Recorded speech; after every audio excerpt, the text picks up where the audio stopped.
Periodismo hoy.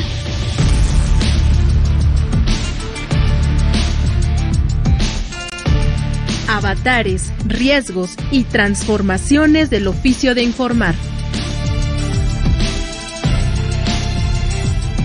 Muy buenas tardes, bienvenidas, bienvenidos a su programa Periodismo Hoy. Les saluda con mucho gusto a Alexia Cervantes en compañía a la distancia de Andrés Solís, que, bueno, pues él está en otra ciudad, pero afortunadamente tenemos las herramientas para conectarnos a la distancia. ¿Cómo estás, Andrés? Mi querida Alexia Cervantes, como bien lo dices, a unos cuantos kilómetros de distancia, pero no son tantos, son menos de 70 kilómetros desde aquí el Chorizo Pago en la hermosa ciudad de Toluca. Y gracias a la tecnología, pues aquí andamos pendientes. Y hoy tenemos un programazo, porque en este programa, Alexia, vamos a hablar de cómo abordar la violencia en los medios de comunicación y en particular cómo entrevistar a personas que han sido víctimas, a sus familiares, que también son víctimas indirectas. Y esto tiene que ver con un ejercicio de reflexión que nos tiene que servir como periodistas, también a las audiencias, para poder identificar cuando una cobertura periodística se está cumpliendo con una visión de derechos humanos o de plano estamos vulnerando los derechos y la integridad de las personas. Sin duda, Andrés, porque la verdad también aquí hay una especie de demanda y de oferta, y en tanto no dejemos de consumir contenidos que denigran, que estigmatizan, estos periódicos de nota roja que venden por ahí en las esquinas y que traen literal la sangre escurriendo, en tanto no dejemos esas prácticas como audiencias, el mercado nos va a seguir ofreciendo eso. La lógica de los empresarios, de los medios de comunicación, por llamarlos así, hace que sigan en este ritmo y que nos sigan ofreciendo esto. Entonces también es importante tomar el papel que tenemos como audiencias y ejercerlo de manera responsable, porque luego los reporteros insisten en entrevistar a personas que a veces están en estado de shock, o cuando se toman fotografías de personas que perdieron la vida en algún accidente, en algún enfrentamiento, o cuando se informa justo de asesinatos con detalles que realmente son innecesarios. De esto, de los errores, pero también de las responsabilidades, de cómo podemos cambiar la narrativa, de esto vamos a hablar con el periodista Marco Lara Clark, quien es especialista en estos temas. Pero que además hay que decirlo con todas sus letras, Alexia, eso de que la sangre vende es una de las grandes mentiras del periodismo y es más bien un pretexto de las empresas para seguir publicando y seguir vulnerando los derechos. Pero antes de que podamos entrar en materia, ¿qué te parece si vamos primero con Periotips y la colaboración de nuestro querido editor de la semana, Luis Roberto Castrillón? Vamos a escuchar.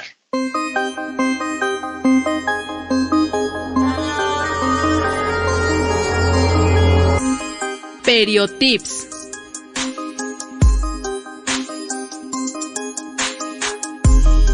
En la cápsula anterior hablamos sobre la información descontextualizada, la cual generalmente se refiere a fotografías o videos que nos muestran la versión alterada de un hecho, diciéndonos que ocurrió en otro momento, lugar o condiciones específicas diferentes de la realidad.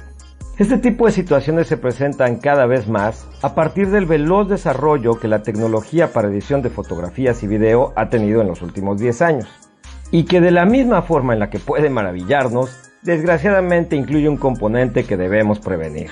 Sí, por más que nos desagrade, debemos reconocer que también representa un riesgo de desinformación. Entonces, ¿qué podemos hacer frente a esta situación? ¿Hacer que nuestra mirada escape ante cualquier fotografía o video que nos compartan? Para nada. Hacerlo sería completamente exagerado. Veamos mejor nuestras opciones. Número 1. Recordemos lo básico. La desinformación apela a nuestras emociones, así que esa foto o ese video seguramente tendrán un efecto inmediato en nosotros, relacionado con algo que ya conocemos, nos interesa, nos gusta o nos desagrada o indigna. 2. Es altamente probable que se trate de un supuesto hecho reciente y que ha sido noticia o que incluso se ha viralizado. 3. Comencemos a explorar esa imagen y a tratar de descubrir si pudiera ser un engaño. Pero, ¿y cómo hacemos esto último? Primer paso. Busquemos más información sobre ese hecho que nos presentan en la imagen. En el buscador que utilizas comúnmente al conectarte a internet, Coloca frases o palabras clave sobre ese supuesto hecho. Trata de checar si muchos medios informativos, ya sea locales, nacionales o incluso internacionales, dan cuenta de esa información y compárala con lo que te comparten.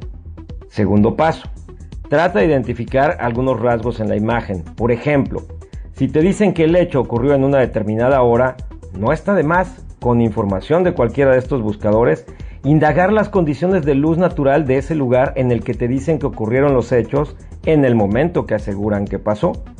Incluso, podrían mostrarte que el hecho ocurrió durante un momento lluvioso y cuando tú busques información sobre ese momento y ese lugar de esa supuesta fecha, probablemente encuentres que no había llovido en ese lugar. Tercer paso, busca en internet la herramienta Fake News Debunker. Se escribe, como tú sabrás ya, fake news, y la segunda palabra debunker se deletrea D-E-B-U-N-K-E-R.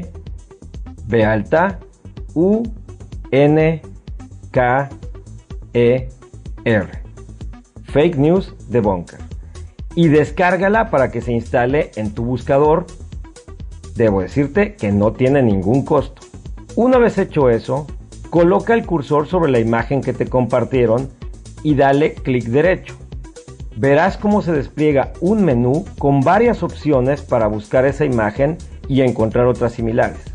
Si bien en algunos casos puede no hallar la imagen exacta, te ayudará a delimitar la búsqueda.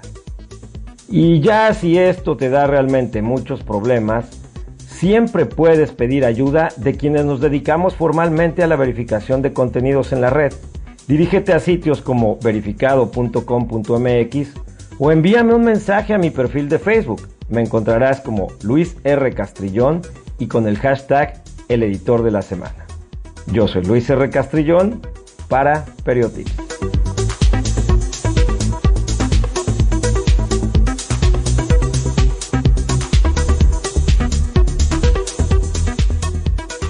Pues yo quisiera pedirle, Andrés, a la gente que nos escucha que nos diga cómo están viendo estas nuevas cápsulas, esta sección de Periotips con la colaboración del editor de la semana, de Luis Roberto Castrillón. ¿Qué les parece? Por allí al principio entramos con mucho punch, con muchos buenos comentarios, pero también nos gustaría recibir retroalimentación de su parte y qué temas también les gustaría que abordáramos. El de hoy estuvo muy interesante, cómo checar posibles fotografías falsas. Yo creo que esto que se habló, estos tips son super tips y nos pueden salvar de muchas como periodistas y como ciudadanas y ciudadanos. Así que los invito a que nos envíen sus mensajes, sus comunicaciones. En Facebook nos encuentran como Periodismo Hoy y en Twitter como @hoyperiodismo.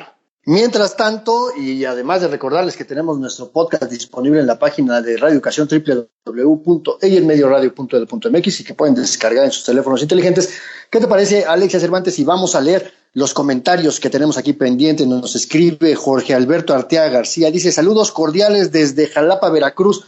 Un abrazo a la nubladísima ciudad de Jalapa. También Lorenzo Sánchez nos dice: hola, buenas tardes, gran programa, considero importante este tema. Muchas personas por ignorancia, por prejuicios y xenofobia ven a los migrantes como enemigos, no como personas. Ningún migrante es ilegal. Gracias por el programa y la información, nos dice Lorenzo Sánchez. Completamente de acuerdo, no hay personas ilegales y eso es algo que tenemos que quitar de nuestro vocabulario. Así es, y de eso se trata este programa. Pero, ¿qué te parece si también vamos dando las primeras pistas de periodismo en persona? Que el día de hoy vamos a hablar de una de las periodistas más influyentes del sureste mexicano. Ya estuvo aquí en este programa, ya platicamos con ella en alguna ocasión aquí en Periodismo Hoy, y es además una periodista de esas combativas, luchonas. Fue, podemos decirlo, la primera reportera en San Cristóbal de las Casas, y quizá podríamos atrevernos a decir que fue la primera periodista en todo el estado de Chiapas del Chiapas moderno. Bueno, pues ahí está un pretexto perfecto para darle una revisada a nuestros podcasts. Realmente no son tantos. Este programa, esta serie la arrancamos el año pasado y la hacemos con mucho cariño, pero en efecto, esta este personaje del día de hoy, pues ya estuvo con nosotros en entrevista, así que pueden darle un vistazo a los podcasts. Y bueno, como una pista extra, también decirles que pues es una de las fundadoras o fue una de las fundadoras de Tiempo, este medio emblemático en Chiapas, y yo creo que no solo en Chiapas, sino en toda esa región del sureste mexicano, ¿no, Andrés?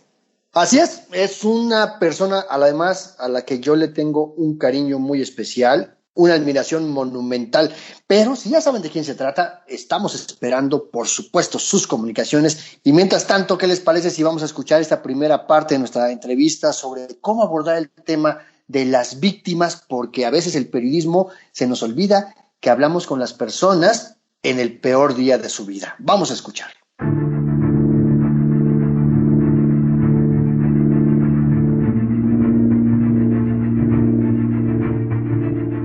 Ahorita en la pausa, fuera del aire, comentabas a Alexia Cervantes sobre los terribles errores que de repente los medios y periodistas cometemos a la hora de abordar ciertos temas. Y uno de estos tiene que ver con el periodismo que hacemos en relación a las personas que son víctimas de algún delito, víctimas de la violencia, víctimas de cualquier tipo de circunstancia que les cause daño.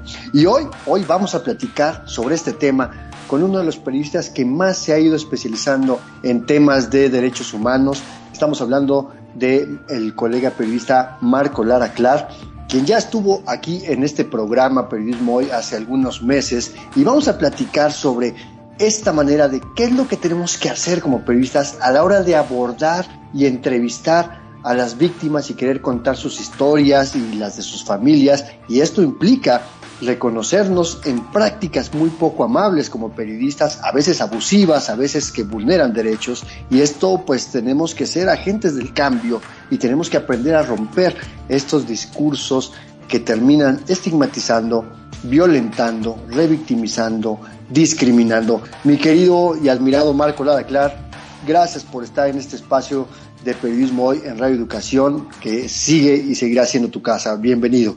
Muchas gracias, Andrés, un placer estar con ustedes como siempre, y pues este es un tema central hoy en un país que tiene más de un cuarto de siglo en una crisis de violencia, impunidad, criminalidad extrema, y con un sistema de justicia penal además colapsado, y también con unos actores políticos con un discurso negacionista del problema. Entonces todo eso sitúa a las víctimas en una circunstancia todavía de mayor vulnerabilidad, y de hecho tú hablas de abusivas, exacto. Las narrativas periodísticas suelen ser revictimizantes en sentido estricto. Esa sería la palabra técnicamente, ¿no? Sin duda, Marco, lamentable, pero ¿cuáles son las primeras consideraciones, que debemos tener al momento de pues abordar estos temas, de hablar con víctimas, de hablar con sus familias? Yo diría, o al menos eso es como lo que me parece sentido común, aunque el sentido común es el menos común de los sentidos, partir, no sé, del reconocimiento de los delitos, que luego como periodistas ni siquiera tenemos como esa base. Yo lo propongo dividirlo en dos grandes ámbitos que para que el público y nuestro gremio poder interiorizarlo mejor. El tema tiene una dimensión legal, en sentido estricto, y tiene una dimensión ética. Entonces, la dimensión legal, y eso es algo en lo que nosotros trabajamos mucho con nuestro gremio, es que México es Estado parte de todo un conjunto de normas de derecho internacional público, y particularmente del ámbito del derecho internacional público, que es el derecho internacional de los derechos humanos. Y es por eso que el artículo 1 constitucional dice, textual, todas las personas gozarán de los derechos humanos, establecidos en esta Constitución y en los tratados internacionales. Entonces, ahí está lo que se conoce como el principio de interpretación conforme, es decir, la Constitución desde el artículo primero, desde sus primeras líneas, mandata al Estado mexicano no solamente a prever los derechos humanos como una regla de trato a la ciudadanía y de protección, una garantía de protección, sino también incorpora aquellos normas internacionales, el conjunto de tratados de Naciones Unidas y regionales, o sea, el sistema interamericano, donde están previstos derechos humanos específicamente de las personas víctimas. De ahí está, el corpus constitucional que, por ejemplo, en el ámbito penal, podemos revisar el artículo 20 constitucional, apartado C, es el apartado constitucional expresamente dedicado a las personas víctimas. Ahí está el catálogo de derechos humanos de las personas víctimas que protagonizan el conflicto penal. Y entre otras cosas, ahí establece protecciones especiales a las personas víctimas, tanto de su dignidad como de su privacidad, pero también de su imagen y de su identidad. Así expresamente, particularmente en algunos delitos, como por ejemplo secuestro, como por ejemplo víctimas de delincuencia organizada, víctimas de violación, víctimas de violencia familiar, también personas víctimas menores de 18 años. Entonces, hay un mandato constitucional que obliga a las instituciones del Estado a garantizar esos derechos de protección de la dignidad y de la no revictimización, la libertad, la privacidad, los datos personales protegidos por la ley y también la propia imagen. Finalmente, y ya con eso termino, porque no quiero que esto parezca demasiado abogadil, o sea, demasiado técnico, existe un conjunto de leyes secundarias. Por ejemplo, si vamos al Código Nacional de Procedimientos Penales, el artículo 109 es el que prevé los derechos de las personas víctimas, los derechos que se llaman del universo del acceso a la justicia para las víctimas. Desde luego tenemos la Ley General de Víctimas, y después hay toda una gama de lo que podríamos llamar la perspectiva diferenciada de la justicia, es decir, está, por ejemplo, la Ley de Derechos de Niños, Niñas y Adolescentes, que establece protecciones a las personas menores de 18 años cuando están en la condición de víctimas. Está la Ley de Acceso a las Mujeres a una Vida Libre de Violencia, donde se establecen normas específicas de protección para las mujeres y las niñas en su condición de víctimas. Está la Ley de Telecomunicaciones y Radiodifusión, que establece normas desde su primer artículo específicas para el respeto a derechos humanos. Entonces, en pocas palabras, o tal vez me excedí, hay todo un andamiaje constitucional y legal que protege a las víctimas y que obliga a las instituciones del Estado no solo a garantizar su protección, sino que también todas esas leyes que mencioné da facultades a la Secretaría de Gobernación para intervenir administrativamente, no penalmente, para medios o periodistas que atenten contra estos derechos. Y bueno, está toda la dimensión ética de la que también podemos hablar. Y que hay ahí ese principio jurídico que dice que el desconocimiento de la regla no exime su cumplimiento, es decir, ningún periodista puede decir, es que yo no sabía, y con eso pretender ampararse, o la otra que tiene que ver con este ámbito ético del que hablas, Marco, que es pretextar el derecho a la libertad de expresión, ¿no? Y que entonces podemos ver que la primera narrativa periodística cuando hablamos de víctimas es la revictimización, como tú hablas, pero también este asunto de decir, es que pobrecitas. Entonces, yo quisiera que nos explicaras un poquito cuál es la ruta que como periodistas deberíamos de tomar para hacer coberturas periodísticas y narrar las historias de las personas que son víctimas. Abordas varios puntos que son cruciales y que están en el vórtice de argumentos que damos como gremio muchas veces cuando se nos cuestiona o se problematiza esto que es de lo que estamos hablando.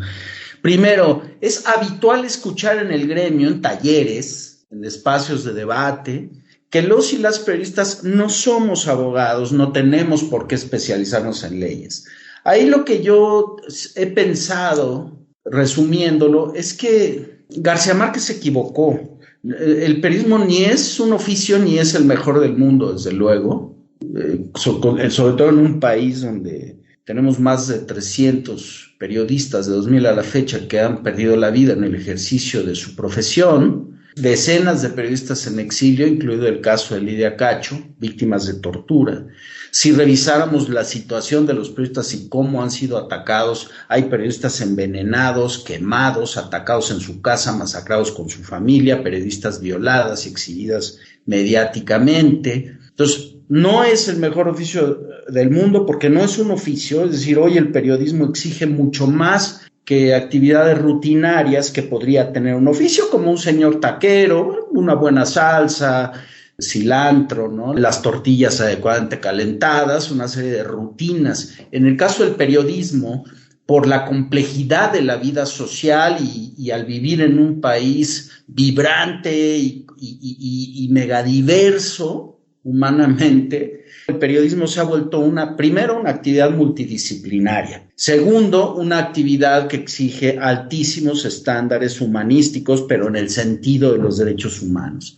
Tercero, y ya con eso acabo de responder, algo que tú dices que me parece interesante, el desconocer una norma no te exime de cumplirla. En efecto, en México, desde los medios y desde el gremio cuestionamos mucho la situación imperante de impunidad, pero lo cierto es que somos beneficiarios de esa situación de impunidad, es decir, si estuviéramos en un país con un Estado más sólido y con instituciones democráticas, habría una luz de demandas ganadas por daño moral contra medios y periodistas por parte de personas víctimas, ¿no? Entonces, ahí está un primer punto. Nos beneficiamos de la situación de impunidad. Y finalmente, lo que tú preguntas es cómo hacerlo. Bueno, existe el universo yo he trabajado mucho como parte de iniciativas de formación de periodistas.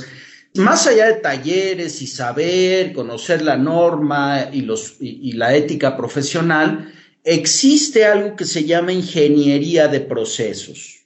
Entonces, toda industria, y desde luego nosotros trabajamos para una industria que es la industria de la información, en sentido sociológico, como lo llamaba Adorno, es una industria cultural, pero también en sentido estrictamente industrial, es decir, de producción en cadena de noticias. Existen la ingeniería de procesos. En los medios en México no hay ingenierías de procesos editoriales. A lo más que llegamos son, en general, códigos deontológicos y en algunos casos excepcionales manuales de procesos editoriales. Pero no hay ingenierías de procesos y mucho menos con enfoque de derechos humanos y de protección a las personas víctimas para evitar su revictimización y su daño moral. Voy a poner una imagen, si me permiten, un silogismo. Si con los estándares con los que hacemos periodismo, los medios y las periodistas procesáramos alimentos, ya hubiéramos matado al 90% de los mexicanos.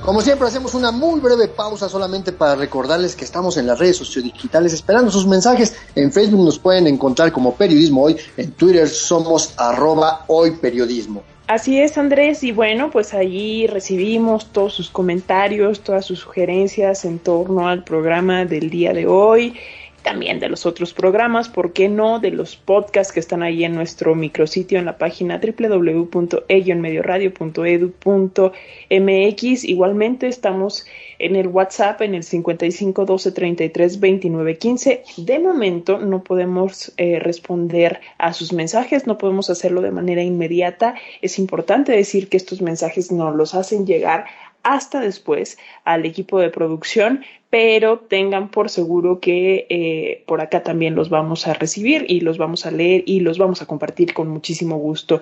Quiero decirles que en Periodismo en Persona hoy vamos a contar la historia de una gran periodista, ya lo decíamos, fundadora de Tiempo en Chiapas, este medio que por allá de 1994 pues dio la primicia del levantamiento del Ejército Zapatista de Liberación Nacional.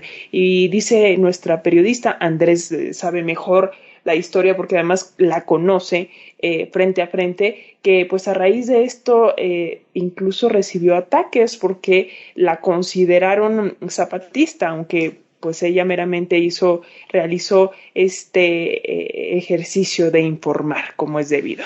Así es, y a partir de ahí, bueno, pues también la historia de esta periodista ha transitado entre la admiración de sus pares y el desconocimiento y el odio permanente de muchas autoridades. Así es que si saben de quién vamos a platicar en Periodismo en Persona, comuníquense. Mientras vamos a seguir la charla con Marco Lara Clar, periodista especializado en temas judiciales y sobre cómo entrevistar a víctimas de la violencia y a sus familias.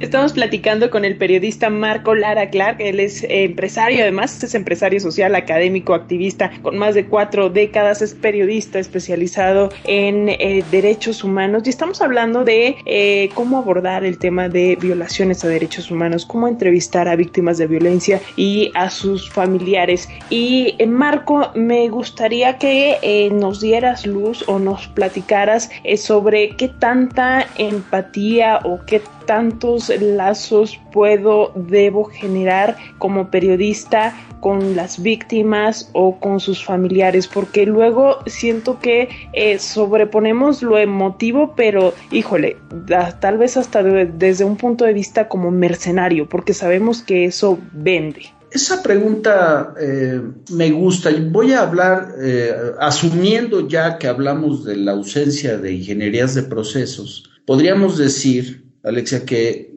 ¿cuál podría ser una ruta para establecer una ingeniería de procesos basada en el respeto y la no revictimización de las personas víctimas? Y me gusta que pongas primero la empatía. Entonces, la empatía en general tendría que ser un estándar para tratar a personas. Es decir, la empatía no tendría que reducirse a personas víctimas, sino en general a las personas. Pero en particular la empatía es fundamental para las personas víctimas, porque hay que entender que una persona víctima es una persona en una situación de vulnerabilidad peculiar, si lo viéramos en una perspectiva interseccional. Es decir, si una persona sufrió un delito, pero además ese delito tuvo implicaciones de género, pero además tuvo implicaciones discriminatorias, es decir, pensemos en una víctima de delito, por ejemplo, una mujer indígena, transgénero. Entonces, desde una perspectiva interseccional podríamos decir que mientras más vulnerable encontremos a una víctima, más empáticas en efecto tenemos que ser. Hay que recordar lo que dice Gesell en su libro Indignados, que a mí esa frase me parece Indignados, que me parece inspiradora, o indígnate. Él dice: si te encuentras con alguien que no se beneficia de los derechos humanos, compadécete de él y ayúdale a conquistarlos. Entonces me parece que esa es la clave de la empatía.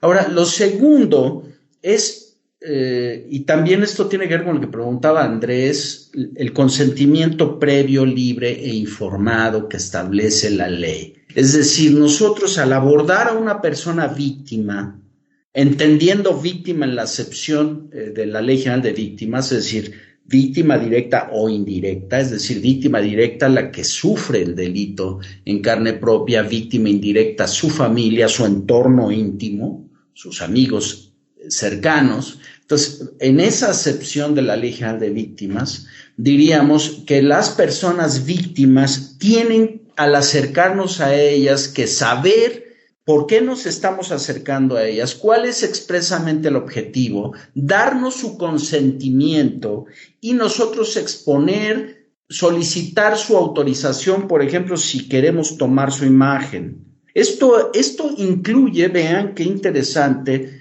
personas que, es decir, si yo voy a un accidente vial, ¿no?, si yo voy a un lugar donde hay una persona que perdió la vida en un enfrentamiento, en un accidente vial, como no puedo obtener su consentimiento, ¿sí?, no tengo ningún derecho a apropiarme de su imagen. Es decir, las personas somos dueñas de nuestra imagen. En la Ciudad de México hay una ley que se llama Ley de Responsabilidad Civil para la Protección de la propia imagen, los datos personales, la honra y la reputación. Es decir, es una ley con un nombre muy largo, es una ley además no nueva, 2007. Entonces, las personas que han perdido la vida también necesitan respeto. ¿Por qué? Bueno, necesitan respeto porque están las víctimas secundarias también. Es decir, no solamente porque las personas en sí mismas son víctimas, sino porque están las víctimas secundarias. Y la Ley General de Víctimas además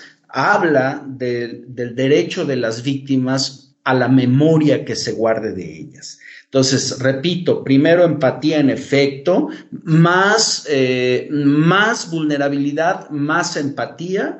Segundo, consentimiento previo, libre e informado. Las personas deben darnos su autorización sabiendo, con conciencia de lo que vamos a hacer, y debemos asegurarnos, fíjense, esto es interesantísimo, que aun cuando la persona víctima hable con nosotros, bajo ciertas circunstancias, nosotros mismos tenemos que tener estándares de protección para casos que son muy frecuentes en los que las personas víctimas no saben que lo que nos están diciendo las están poniendo aún en más riesgo o las está exponiendo. Entonces, en esos casos los medios deben tener ingenierías de procesos editoriales para tomar decisiones. La persona me dio su nombre, me dijo que publicara esto, me dijo aquello, pero si yo lo hago es muy probable que la ponga en riesgo. Entonces ahí se hace una ponderación ética y se toma una decisión editorial. Y finalmente, bueno, está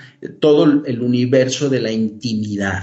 A mí me parece que muchas veces, Alexia, Andrés, nosotros, eso en el gremio de los periodistas policiales en la Ciudad de México, le llaman las carnitas. O sea, así. En otros lugares les llaman los churrumais. Cuando nuestro gremio le pide a la policía, a lo que se llama procesalmente el primer respondiente, o a los peritos o al Ministerio Público, información relativa a la intimidad de las personas, por ejemplo, en casos de violación o en crímenes de odio machista o homofóbico. Entonces, se pide información o a veces legítimamente se obtiene información. Entonces, en efecto, hacemos historias donde explicamos con todo detalle si una mujer víctima de violación sufrió violación anal, si esto, si aquello. Entonces empezamos a dar una serie de datos que a la luz de la ética profesional son absolutamente revictimizantes. Entonces, no hay ninguna razón para que nosotros desde el periodismo tengamos que explicar ese nivel de detalle porque es revictimizante. Entonces, eso significa que las ingenierías de procesos editoriales son para autogobernar la generación y publicación de noticias. Y me llevas a un tema que no podíamos dejar pasar por alto, Marco, que es justamente la manera en cómo periodistas obtenemos información de las instituciones, ¿no? Porque hay una Comisión Ejecutiva de Atención a Víctimas a nivel federal, cada entidad federativa tiene su propia comisión ejecutiva, no todas están homologadas en términos de procesos y de mecanismos, ni tienen la misma visión de derechos humanos, aunque deberían, pero a veces estas mismas instituciones terminan siendo las que revictimizan al dar información que no tienen que dar la prensa, pero también están las policías, que tú bien lo señalas, las fiscalías, los ministerios públicos, que son los que filtran esa información a la prensa de manera indebida. Claro que está en la responsabilidad de los periodistas, a ver, decir, una cosa es que manden el boletín así y otra cosa es que yo como periodista lo transcriba y esté reproduciendo ese discurso terrible desde las instituciones. Pero entonces, ¿cómo tenemos que abordar la información oficial, por así decirlo, Marco? Mira, yo pienso que el universo del trasiego de información ilegal y que es violatoria de derechos humanos en el caso de las autoridades que intervienen. Se da como dices, y de otras maneras. Hay mucho comercio de información. Hay fotografías por ejemplo, oficiales de tránsito, de vialidad, venden a los periodistas. Hay datos que los periodistas compran, por ejemplo, a empleados del Ministerio Público. Estoy hablando de los niveles más bajos.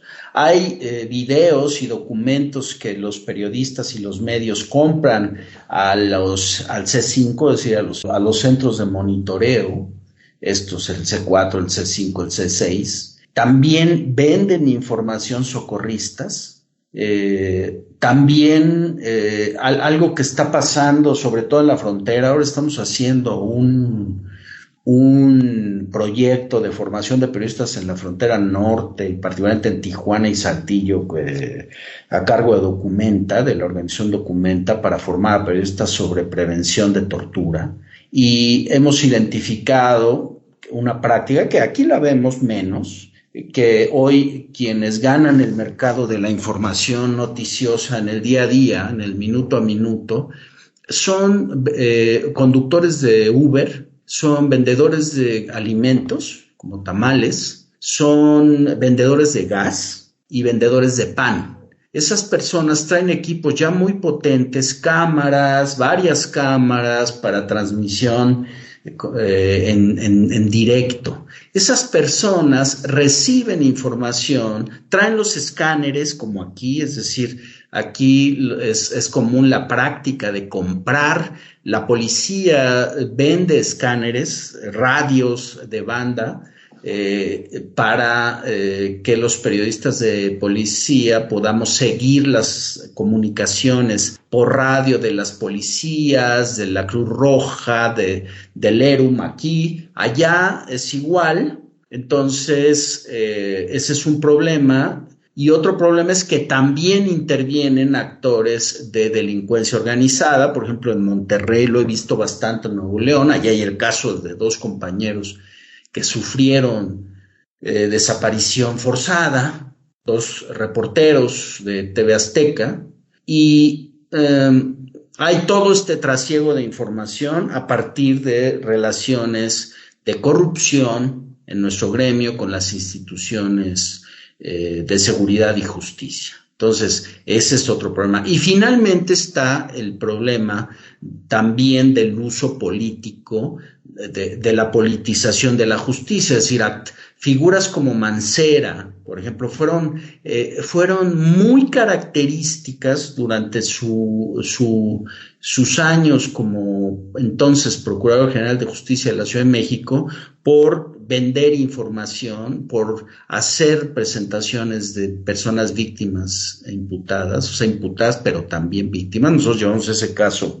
a Washington, a la Comisión Interamericana, a una audiencia contra el Estado mexicano. Entonces, los gobernadores, los fiscales, los secretarios de seguridad, los jefes de policía, los comandantes, venden información o entregan información a los directores, a los jefes de información, a los reporteros, las reporteras, para poder posicionarse políticamente o para desmontar adversarios, sobre todo en zonas, en épocas preelectorales o de tensión por un ascenso. Entonces, en todo este universo de trasiego, de información, que es desde luego constitutivo de delito de violación de derechos humanos y tiene consecuencias, por supuesto, administrativos, civiles, penales, nos lleva a un escenario de corresponsabilidad. Las instituciones tienen que parar esas prácticas y la industria tiene que parar esas prácticas, pero también los y las periodistas tenemos que hacerlo. ¿Cómo se hace eso? Bueno, eso se hace otra vez mediante ingenierías de procesos. Precisamente estaba yo trabajando con un equipo de una institución de procuración de justicia, es decir, estaba yo dialogando con ellos, Y una persona me decía, ¿por qué tú pones tanto énfasis no en la parte positiva de hacer la ingeniería de procesos comunicacionales de nuestra institución, que nosotros queremos hacer eso y para eso queríamos escucharte, sino pones demasiado énfasis en el asunto de la corrupción? Entonces yo le decía, pues sí, pongo énfasis porque la comunicación institucional está de las instituciones actoras del sistema penal, precisamente está estructurada para hacer de la información relativa a las personas víctimas e imputadas una materia, es altamente probable que sea la materia prima de mayor trasiego y comercio con fines políticos o económicos, propagandísticos en esas instituciones. Podríamos decir, mi querido Andrés, que en realidad, como en México tenemos unos sistemas de justicia penal colapsados, con altos niveles de impunidad e incompetencia, entonces las instituciones actoras del sistema penal, y policías, fiscalías, sacan el conflicto penal del entorno procesal donde son incompetentes por su ineptitud para hacer detenciones legales, para hacer investigaciones, para hacer adecuada custodia de material probatorio. Entonces, como son tan incompetentes, hoy las Fuerzas Armadas que vivimos un momento grave de militarismo en la acepción de Bobbio, entonces pues sacan del ámbito procesal natural el conflicto penal donde no lo pueden resolver y lo dirimen en el espacio mediático donde es barato y donde ellos saben que no hay nada más fácil que hacer creer a un periodista lo que quiere creer. Lamentable. Marco, nos quedan literal unos segundos de este programa, pero sabemos que acabas de sacar tu guía documentada contra la tortura para periodistas, que creo que nos puede ayudar a aterrizar muchos de los temas que hemos estado hablando en esta conversación. ¿Dónde la encontramos? ¿Es gratuita? ¿Cómo accedemos a ella? Bueno, muchas gracias, Alexia, por preguntar y perdón por lo rollero, pues. Se llama Guía contra la Tortura para Periodistas, 30 pautas editoriales y de cobertura. Como dicen los vendedores, le viene conteniendo, entre otras cosas, un capítulo completito sobre el funcionamiento del sistema de justicia penal acusatorio y luego cierra con pautas para la planeación, procesamiento y publicación de información de víctimas de tortura. La hicimos a instancias de Documenta, una prestigiada organización que entre otros temas es líder en América Latina sobre tortura. Tiene un estupendo prólogo, hermoso prólogo de Lidia Cacho, y la pueden encontrar en el sitio virtual, en el acervo virtual web de Documenta, y es un instrumento de trabajo para el cual además hicimos decenas de entrevistas previas con nuestro gremio. Pues la verdad, Marco Lara, siempre el tiempo no nos va a alcanzar para platicar contigo y que nos ayudes a entender estas cosas que terminamos haciendo bastante mal como periodistas, pero a mí me emociona mucho porque nos da pretextos para volverte a invitar y seguramente te estaremos buscando en una futura emisión de nuestro programa. Mientras tanto, gracias por estar nuevamente aquí en Periodismo Hoy, gracias por platicar con las audiencias de Radio Educación. Yo feliz, muchas gracias, Andrés, Alexia, por su hospitalidad. Les dejo un abrazo, gracias a su auditorio, y yo creo que no está tan mal, queridos, si consideramos que estamos aquí hablando de eso, además en Radio Educación, y sencillamente avancemos poco a poco hasta donde se pueda. No pensamos en redimir, sino en transformar, en hacer periodismo para el cambio social, y poco a poco avancemos como se pueda. Abrazos. Muchísimas gracias, Marco Lara Clark.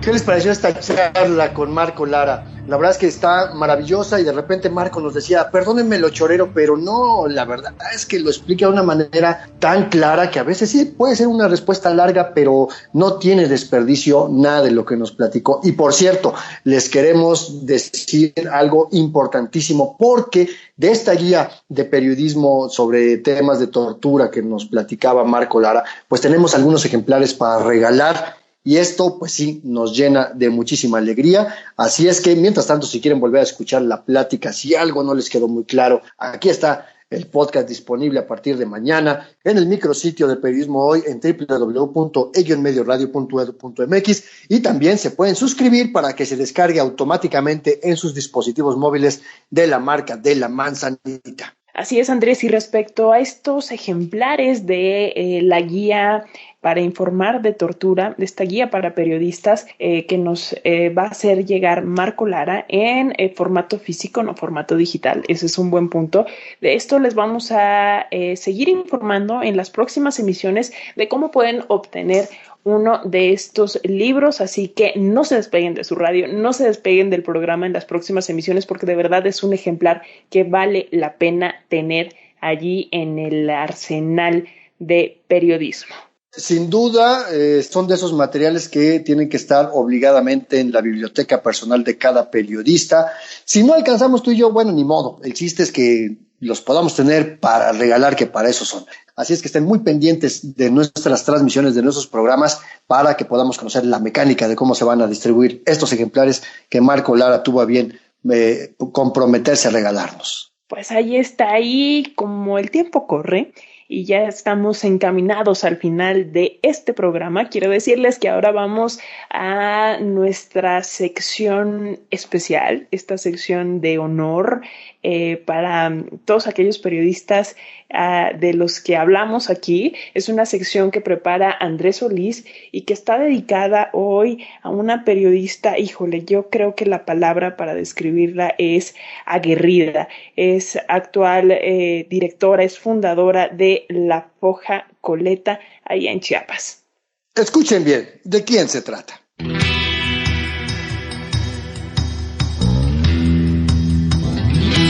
Periodismo en persona. Hoy dedicado a Concepción Esperanza Villafuerte Blanco. Cuenta la anécdota que un día un gobernador le invitó a sentarse a su lado en el presidium durante un acto público, a lo que ella, sin chistar, respondió: "Yo no me siento con rateros". Y es que ese es el estilo honesto y directo de una de las periodistas más influyentes del sureste mexicano, referente de varias generaciones y una mujer admirada y respetada por sus pares y sus propios detractores. Ella es Concepción Villafuerte. Mi nombre es Concepción Villafuerte y mi madre me regaló su nombre, Esperanza Blanco. Ella me contó su historia. Así es como a María Esperanza Concepción Villafuerte Blanco le gusta iniciar su propia biografía, la cual comparte con las personas que se la piden. Concepción Villafuerte, Doña Conchita como la conocen, nació en San Cristóbal de las Casas en 1946, auténtica coleta, se dice, y que es como llaman a quienes nacieron mestizos en esta importante ciudad de los Altos de Chiapas. Ella recuerda que su madre la llamó Concepción, conmovida por la historia de una mujer llamada Concepción Acevedo de la Llata, una cristera perseguida y encarcelada por el gobierno de Plutarco Elías Calles y que al salir de prisión recorría el país para contar su historia. Seguro que llevar ese nombre y saber esa historia hicieron que Doña Conchita se fuera forjando una personalidad aguerrida, combativa y revolucionaria ante cualquier abuso de poder. Concepción Villafuerte tuvo que dejar la escuela por falta de recursos económicos y porque en esos años las mujeres no tenían derecho a continuar su formación profesional, pero tuvo la oportunidad de aprender a escribir a máquina y consiguió trabajo como mecanógrafa en una empresa de transportes. En aquellos años conoció a un joven notificador de Hacienda que había estudiado Derecho. Su nombre era Amado Avendaño Figueroa, con quien se casaría unos años después. Eran los años 60, años de cambio que incluyeron la llegada de una nueva forma de ver la fe cristiana a través de la teología de la liberación, con una visión social y de izquierda que influyó en la manera de pensar y de ver el mundo de Conchita. En el año de 1968, su esposo, Amado, decidió fundar el periódico Tiempo, del cual ella se convirtió inicialmente en administradora. Pero le gustó eso del periodismo y se involucró cada vez más en los contenidos, hasta convertirse en la primera reportera de San Cristóbal de las Casas y quizá la primera en todo Chiapas.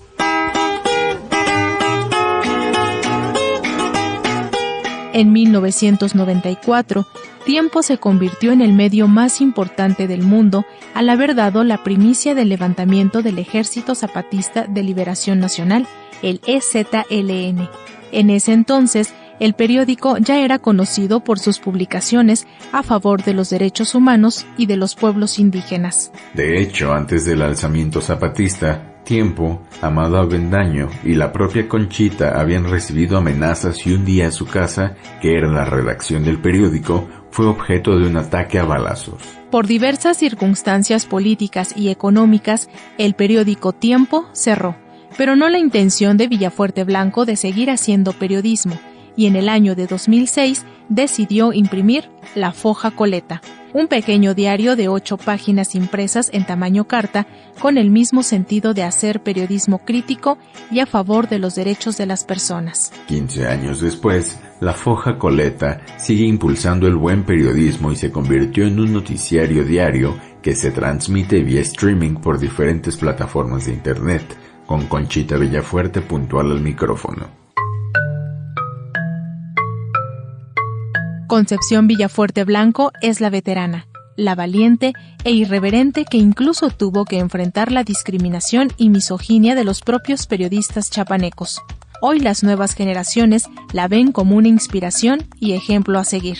Ella sigue viviendo en la misma casa donde se imprimía Tiempo, donde vio crecer a sus hijas e hijos y donde sigue redactando su columna, y las notas que sabe seguirán causando malestar de la clase política y de quienes detentan el poder en San Cristóbal de las Casas y en todo Chiapas.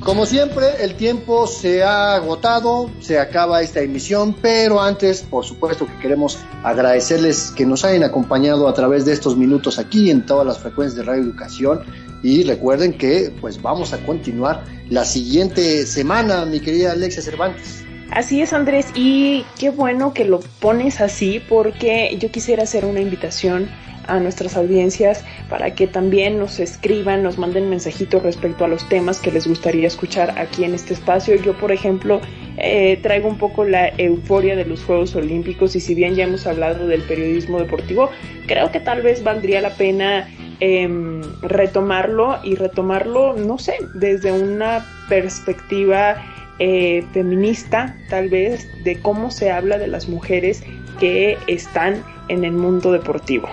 Oye, y este tema también de las emociones, el estrés, el manejo que tienen las y los atletas, particularmente las mujeres, y sí, por supuesto, el tema de la visión feminista, creo que sería importante que invitemos a alguna periodista deportiva para que nos ilustre.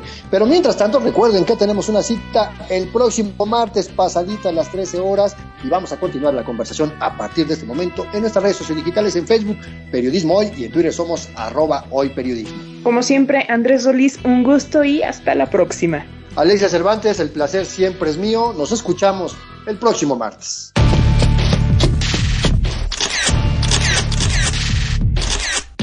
Periodismo Hoy.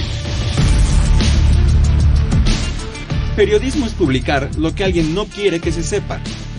Todo lo demás son relaciones públicas.